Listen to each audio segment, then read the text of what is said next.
Alright guys, सो अब start करते हैं हम chapter number 2 which is muscle fibre system. क्या है मसल फाइबर सिस्टम? हमारे जो मसल्स होते हैं ना, उसके अंदर कई तरह के फाइबर्स होते हैं जो अब हम इस चैप्टर में लर्न करेंगे। So let's start with the first slide which is structure of muscular system. पहले ये समझते हैं कि मसल जो है आपका वो कितने तरीके का होता है और कैसा कैसा होता है। So there are 3 major muscle types in the body: cardiac muscle, smooth muscle and skeletal muscle. Cardiac muscle मतलब जो आपका हार्ट का मसल होता है उसे कार्डियक मसल बोलते हैं। ठीक है, हार्ट जो है वो मसल से ही बना है ना, उस मसल को कार्डियक मसल बोलते हैं। स्मूथ मसल जो होते हैं आपके ऑर्गन्स के, जैसे कि लिवर हो गया, पैनक्रियाज, ये सब स्मूथ मसल होते हैं। मसल ही है लेकिन स्मूथ मसल। तीसरा आता है स्केलेटल मसल, जो हमारी हड्डियों के ऊपर, जो ये बाइसेप दिखाई दे रहा है, चेस्ट दिखाई दे रहा है, all the muscle on top of the bones is called skeletal muscle. Bones को स्केलेटन बोला जाता है, तो उसके ऊपर चिपके हुए मसल को स्केलेटन मसल या स्केलेटल मसल, और वही स्केलेटल मसल्स को हमें ग्रो करना है, इसीलिए हम उसी की बात करेंगे इस पूरे प्रोग्राम में। सो जो पिक्चर आपको दिखाई दे रहा है अभी आपके स्लाइड्स में, आप देखें ये एक मसल बेली का स्ट्रक्चर है। अब मैं आपको डराऊंगा नहीं कि भाई चलो बायोलॉजी पढ़ते हैं अब अंदर मसल को छानते हैं, नहीं, बहुत ही सिंपल तरीके से समझाऊंगा, क्विकली देखो। सो ये एक मसल बेली का पिक्चर है, और इस मसल बेली को आप ऐसे समझो कि जैसे मेरा बाइसेप का मसल है। अब इस बाइसेप के मसल में जो ये मसल लगी हुई है ना, ये मसल के बेली होते हैं। ठीक है, हर एक मसल के अंदर आपके मसल बेलीज है। उस मसल बेलीज के अंदर सिंगल मसल फाइबर के बहुत सारे बंडल्स होते हैं। ठीक है, अब देखो, एक सिंगल मसल फाइबर आपको जो दिखाई दे रहा है, उसके एक बंडल और उसी तरीके से उस सिंगल मसल फाइबर के ढेरों बंडल्स जब एक साथ जुड़ते हैं, तब वो पूरा का पूरा एक मसल बेली बनता है। और ये पूरे के पूरे जो ये सिंगल मसल फाइबर के जो बंडल्स हैं, इनको पूरी तरीके से जोड़ा जाता है, जिसको बोलते हैं एपिमाइसियम। एपिमाइसियम यानी कि डीप फैशिया, वो पूरा चिपका के रखता है उसको। सो फैशिया एक तरह की लेयर होती है, परत होती है, झिल्ली होती है, जो पूरा बांध के रखती है आपके सारे मल्टीपल बंडल्स को सिंगल मसल फाइबर के, और तब जाके वो मसल बेली बनती है। मसल बेली की खास बात आपको मैं बता दूं यहाँ पे कि ये मसल बेली हर इंसान की अलग अलग हो सकती है, उसका शेप। यानी कि मेरे बाइसेप की मसल बेली का शेप आपके बाइसेप की मसल बेली के शेप से अलग होता है, इसीलिए मैं चाह के भी आप जैसा शेप अचीव नहीं कर सकता। ठीक है, मैं अपने मसल बेली का साइज जरूर बढ़ा सकता हूं यूं, लेकिन उसका जो शेप होगा, उसका जो आकार है, वो वही रहेगा। अगर वो आम के शेप का है तो वो आम के शेप का ही रहेगा, आम बड़ा आम हो जाएगा, लेकिन वो बड़ा एप्पल नहीं बन सकता। सो अंडरस्टैंड, सो मसल बेली का शेप सबका डिफरेंट होता है, और इसी वजह से हम सभी के स्ट्रक्चर अलग अलग नजर आते हैं। भले ही हमारी चेस्ट एक ही जैसी हो, चेस्ट ही है, लेकिन वो शेप अलग अलग होती है। बाइसेप अलग अलग नजर आती है क्योंकि मसल बेली की शेप की वजह से। सो इस स्लाइड से हमें ये सीखने को मिलता है। Now moving on to the muscle fibre system. अब मसल फाइबर में आओ। अब जो मसल फाइबर की जो बात हो रही है, ये है स्केलेटल मसल फाइबर की। मतलब इस पूरे प्रोग्राम में अब स्केलेटल मसल की ही बात होगी, क्योंकि उसी को हमें ग्रो करना है। सो स्केलेटल मसल्स 2 तरीके के मसल फाइबर्स से कंपोज होते हैं: स्लो ट्विच मसल फाइबर्स और फास्ट ट्विच। ये नाम सुना होगा आपने, स्लो ट्विच, फास्ट ट्विच। क्या होता है ये, क्यों कहते हैं स्लो और फास्ट? स्लो इसीलिए कहते हैं क्योंकि मसल के कॉन्ट्रैक्ट करने की स्पीड और रिलैक्स होने की स्पीड स्लो होती है इन मसल फाइबर्स की, इसीलिए स्लो बोला जाता है। इसको ट्विचिंग टाइम बोलते हैं, ट्विच करना, फड़फड़ाना। मसल का काम क्या होता है? मसल अपने आप को कॉन्ट्रैक्ट करता है यूं। अब जब भी इसकी स्पीड स्लो होगी तो ऑटोमेटिकली उसको स्लो ट्विच मसल फाइबर की कैटेगरी में रखा जाएगा, और ठीक इसका उल्टा, जिसकी फास्ट है उसको फास्ट ट्विच मसल फाइबर की कैटेगरी में रखा जाता है। अब ट्विचिंग टाइम की वजह से इनको अलग अलग नाम दिए गए हैं, इसकी वजह से इनको और भी कैरेक्टरिस्टिक्स दी गई हैं। अब स्लो ट्विच मसल फाइबर की पहले बात करते हैं। Let's move on to the next slide. Slow twitch जो है उनको टाइप 1 मसल फाइबर के नाम से भी जाना जाता है। अब ये जो स्लो ट्विच मसल फाइबर जो है ना, इनकी कैरेक्टरिस्टिक्स देखिए। इनमें कैपिलरीज, नंबर ऑफ कैपिलरीज ज़्यादा होती हैं, यानी कि रक्त कोशिकाएं ज़्यादा होती हैं। माइट्रोकॉन्ड्रिया ज़्यादा होता है, मतलब कि नंबर ऑफ माइट्रोकॉन्ड्रियाज।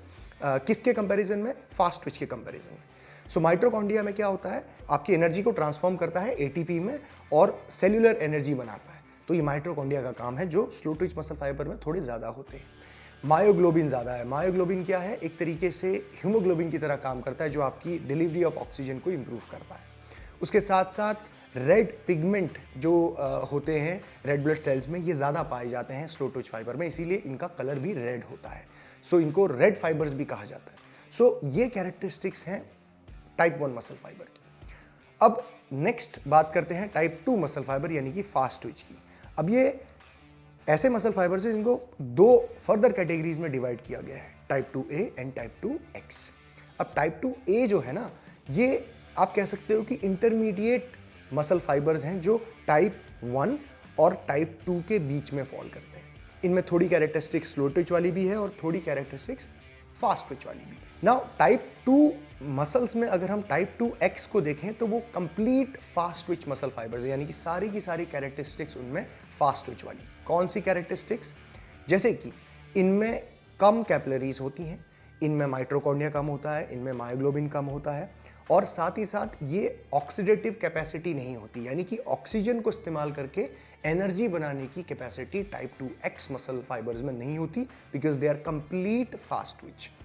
टाइप 2 अगर हम A की बात करें जो इंटरमीडिएट बीच वाले हैं, और टाइप 1 की बात करें तो ये ऑक्सीजन की मदद से एनर्जी बना सकते हैं, इसीलिए इनकी ऑक्सीडेटिव कैपेसिटी हाई होती है। ठीक है, तो ये मेजर डिफरेंस है। नाउ इसमें एक और चीज़ हमें समझ में आती है कि अगर हम स्टेप वाइज देखें तो type 1 slow Twitch, type 2A type 2X के बीच के, यानी कि कुछ प्रॉपर्टीज इसकी जैसी, कुछ प्रॉपर्टीज इसकी जैसी, और type 2X completely fast Twitch. ठीक है, अब टाइप 2X की अगर हम बात करें तो ज़्यादातर ये जो टाइप 2X मसल फाइबर्स हैं ये काम में आते हैं आपके बिना ऑक्सीजन की मदद से एनर्जी बनाने में, और टाइप 1 ऑक्सीजन की मदद से एनर्जी बनाते हैं।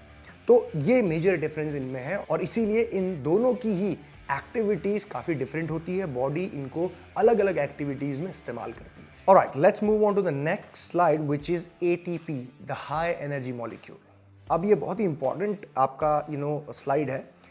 सो ह्यूमन बॉडी जो होती है ना, उसको एनर्जी चाहिए, फ्यूल चाहिए काम करने के लिए। मैं कोई भी काम कर रहा हूँ, फ़ोन उठा रहा हूँ, ग्लास उठा रहा हूँ, डंबल उठा रहा हूँ, I need some sort of energy, और यही जो मसल एनर्जी होती है इसको बोला जाता है ATP, एडिनोसाइन ट्राइफॉस्फेट। अब ATP जो है आपका, जब भी उससे बॉडी को एनर्जी निकालनी होती है तो कैसे निकलती है, डायग्राम में ज़रा देखिए एक बार आप। ATP एक ऐसा मॉलिक्यूल है जिसमें एडिनोसाइन एक बीच में स्ट्रक्चर है, उसके साथ 3 फॉस्फेट के ग्रुप जुड़े हुए हैं।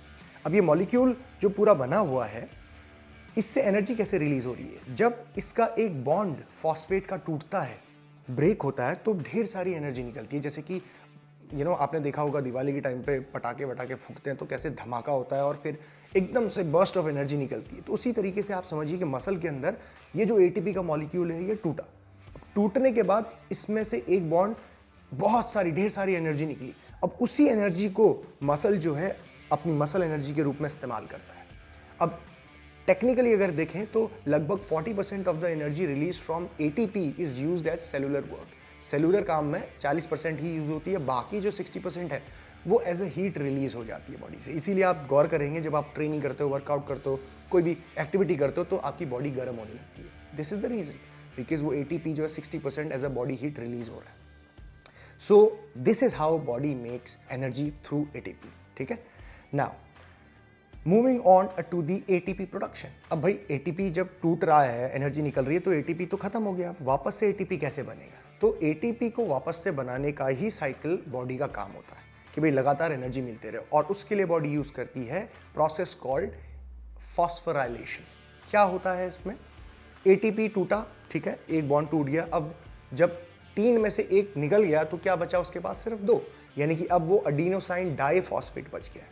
बट बॉडी उसको वैसे नहीं रहने देती, बॉडी उसके पास वापस से एक और फॉस्फेट लेके आती है। कहाँ से लेके आएगी? ऑफ कोर्स जो आप न्यूट्रिएंट्स ले रहे हो, खाना खा रहे हो, फॉस्फोरस ले रहे हो मिनरल खाने में, वो फॉस्फोरस आता है और किसी तरीके से बॉडी में वो फॉस्फोरस से फॉस्फेट बनता है, केमिकल रिएक्शंस होते हैं, एंड देन वो फॉस्फेट वापस से डिलीवर होता है ATP के पास, और यही होता है फॉस्फोराइलेशन का प्रोसेस। ये लगभग 3 प्रोसेस होते हैं, और इस तरीके से एडिनोसाइन वापस से एक साइकिल में बनता ही रहता है ताकि आपकी एनर्जी बरकरार रहे। यूजुअली फॉस्फेट बनाने का जो मेजर रोल होता है वो आपकी बॉडी में बनने वाले क्रिएटिन से काफ़ी हद तक पॉसिबल पाता है। क्रिएटिन एंड फॉस्फोरस, जब आपकी बॉडी फूड से क्रिएटिन बनाती है या फिर सप्लीमेंट फॉर्म में क्रिएटिन आता है तो क्रिएटिन फॉस्फेट नाम का एक मॉलिक्यूल बनता है, और वो क्रिएटिन फॉस्फेट का जो फॉस्फेट है वो फिर एडिनोसाइन डाइफॉस्फेट को मिलता है ताकि वो वापस से ATP बना पाए। सो इसीलिए पूरा साइकिल, हमें न्यूट्रिएंट्स चाहिए ताकि ये ATP लगातार बनता रहे, right? So this is how we do it. Alright, तो यहाँ पे हमारा चैप्टर नंबर 2 खत्म होता है। I will see you in the next chapter.